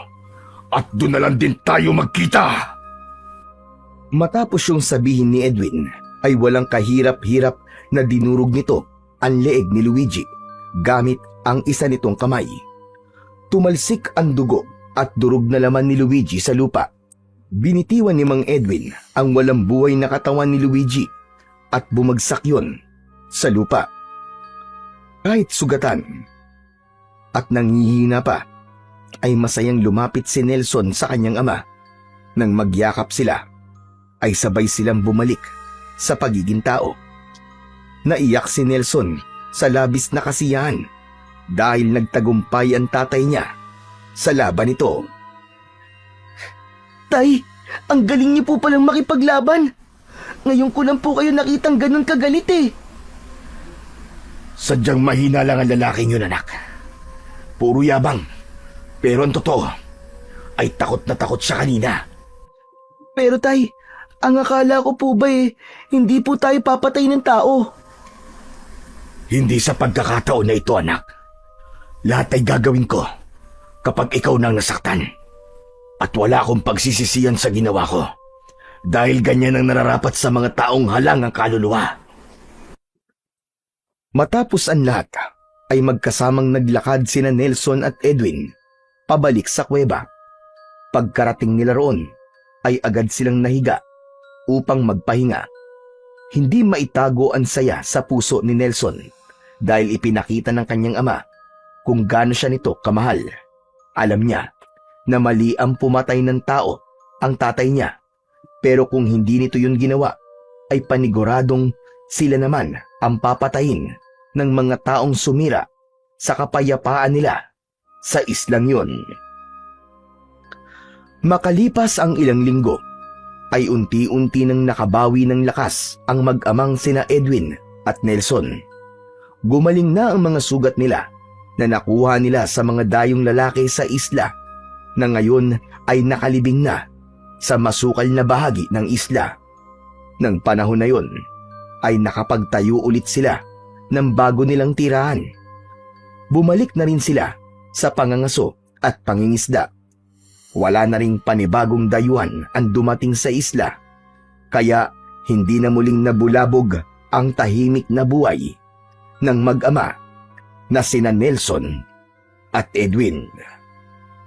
Ngunit nangako sila na kapag may mga dayo ulit na pumunta roon at subukan ulit na wasakin ang kanilang kapayapaan sa islang yon, ay hinding-hindi sila magdadalawang isip na lumaban at patayin ng mga taong magiging banta sa kanilang buhay at pilit na kukuhain sa kanila ang katahimikan na siyang bukod tangi nilang kayamanan sa nakatagong isla na kanilang tahanan.